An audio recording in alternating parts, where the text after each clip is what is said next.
यानंतर एक breaking news आहे। संजय पांडे काँग्रेसमध्ये जाताच मोहित कंबोज यांनी त्यांना डिवचलेला आहे। 2022चा हिशोब 2024 मध्ये पूर्ण करू असं मोहित कंबोज म्हणतात। मोहित कंबोज यांनी ट्विट करा संजय पांडे यांना हा इशारा दिला आहे। तर मोहित कंबोज यांनी संजय पांडेंना पुन्हा जेलवारीचा इशारा दिलाय का अशी चर्चा आता सुरू झाली आहे। मोहित कंबोज यांनी कुणाच्या सांगण्यावरून हा इशारा दिला असाही सवाल यामुळे उपस्थित होतोय।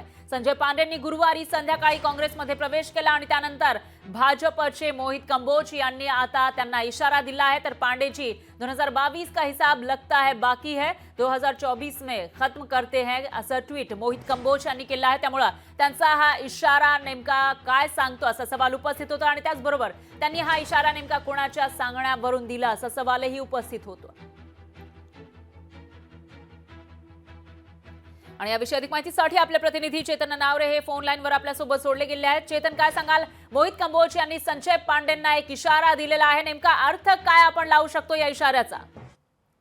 निश्चितच एकंदरीतच महाविकास आघाडीचं सरकार असताना ज्या प्रकारची कारवाई झालेली होती भाजपच्या नेत्यांवरती, त्यावेळी सुद्धा 2022 मध्ये मोहित कंबोज यांनी इशारा दिला होता। त्यानंतर जसं महायुतीचं सरकार राज्यात आलं आणि आपण पाहिलं असेल की मुंबईचे जे माजी पोलीस आयुक्त आहेत संजय पांडे, त्यांच्यावरती ही कारवाई झालेली होती। आकस बुद्धीने त्यांनी कारवाई केल्याचा आरोप यावेळी कारवाईत झालेला होता। सर्वात महत्त्वाची गोष्ट म्हणजे सातत्याने मोहित कंबोज हे संजय पांडेंना टार्गेट करत होते की ते राजकीय भूमिका घेताना पाहायला मिळत आहेत, ते कुठेही पोलिसांच्या भूमिकेत दिसत नाहीयेत। आणि आता थेट त्यांनी काँग्रेसमध्ये प्रवेश केल्यानंतर आज त्यांनी पुन्हा थेट आव्हान दिलेलं आहे की एकंदरीत जो 2022ला हिशेब राहिलेला होता तो आता चुकता केला जाईल। त्यामुळे एकंदरीत पोलीस प्रशासनातून राजकीय भूमिकेत आलेल्या पांडे विरोधात आता मोहित कंबोज असा सामना येत्या काळामध्ये आपल्याला राजकीय आघाड्यात पाहायला मिळेल। निश्चितच चेतन, त्यामुळे आता पुढे नेमकं काय काय होणार ते बघावं लागेल। दरम्यान धन्यवाद तुम्ही दिलेल्या या सविस्तर माहितीसाठी। संजय पांडे ज्यांनी कालच काँग्रेसमध्ये प्रवेश केला आहे त्यांना आता मोहित कंबोज यांनी इशारा दिला आहे। 2022चा हिशोब 2024 मध्ये पूर्ण करू असं ते म्हणतात। त्यामुळे आता त्यांच्या या म्हणण्याचा अर्थ नेमका काय असा सवाल उपस्थित होतो आणि कोणाच्या सांगण्यावरून त्यांनी हा इशारा दिला असेल असाही सवाल आहे। दरम्यान यावर प्रतिक्रिया देण्यासाठी शिवसेना युबीटीच्या सुषमा अंधारे आपल्या सोबत जोडल्या गेल्या आहेत फोन लाईनवरून। सुषमा ताई, संजय पांडेंना मोहित कंबोज यांनी इशारा दिला आहे, हिशोब चुकता करू असं ते म्हणतायत, तुमची काय प्रतिक्रिया? असे ट्विट अधूनमधून म्हणजे प्रत्येकाला एक जबाबदारी दिलेली आहे। कुणी हिंदू मुस्लिम दंगल पसरवण्यासाठीची वक्तव्य करायची, कुणी ठाकरे घराण्यावर बोलायचं, किंवा कुणी प्रशासनात काय होणार आहे त्याची आधीच भविष्यवाणी करायची। हे आधीच भविष्यवाणी करण्याची जबाबदारी जी आहे ती एक मुलुंडचे HD व्हिडिओ स्पेशालिस्ट सोमय्या आणि दुसरा हा कोणीतरी कंबोज नावाचा माणूस या दोघांवर आहे। असू शकतं यांच्या आलमपणाहांनी सांगितलेलं असेल। आणि माझ्याही बाबतीत असं ट्विट केलं गेलं होतं, बहुत जल्द हम सुषमा अंधारे का महुआ मुइत्रा करेंगे। मला वाटतं हे आकाशवाणी देणारे जे लोक आहेत, हे आकाशवाणी देणारे लोक काही स्वयंचलित लोक नाहीये।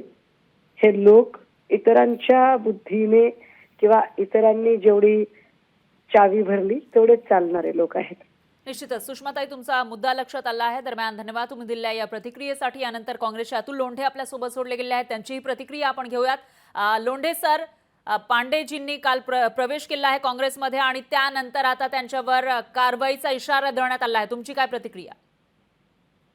असं आता ते जेल जे आहे ते विरोधी पक्षासाठीच त्यांनी तयार केलेले आहे। त्याच्यामध्ये आता मोहित कंबोज सारखे बँकेशी ज्यांचे खूप चांगले व्यवहार आहेत असे लोक ट्विट करतात, अशा लोकांना याच्यासाठीच त्यांनी ठेवलेलं आहे। तर त्यांनी टाकावं म्हणा, काही हरकत नाही। नोव्हेंबर दूर नाहीये, नोव्हेंबर नंतर मग तयारी ठेवावी। अतुल लोंढेजी, पण असंही म्हटलं जात आहे की 2022 मध्ये ज्या कारवाया केल्या जात होत्या संजय पांडेंकडून त्या आकस बुद्धीनं केल्या जात होत्या आणि त्यामुळेच आता त्यांनी थेट काँग्रेसमध्ये प्रवेश केला असाही आरोप होतोय। असं आहे की लोकांनी काँग्रेसमध्ये केलं की आकस बुद्धी आणि यांच्याकडे केलं की एकदम म्हणजे कायद्याप्रमाणे। मग कोर्टाने एवढं का लथाडलं, सुप्रीम कोर्टाने, हायकोर्टाने? हेमंत सोरेनच्या केसमध्ये लथाडलं यांना, अरविंद केजरीवालच्या केसमध्ये लथाडलं। कशा पद्धतीने ईडी, इन्कम टॅक्स, सीबीआयचा वापर या देशात सुरू आहे हे सगळ्यांना माहिती आहे। आणि मोहित कंबोज सारख्या संत प्रवृत्तीच्या व्यक्तीने हे आता केलेली भविष्यवाणी लोकांना कळते ना। निश्चितच लोंढे सर, तुमचा मुद्दा लक्षात आला आहे। दरम्यान धन्यवाद तुम्ही दिलेल्या या प्रतिक्रियेसाठी।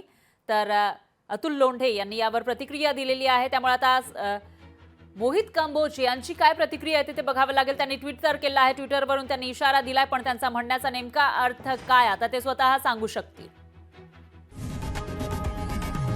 लोकशाही मराठी ऐका, पहा, जागरूक रहा.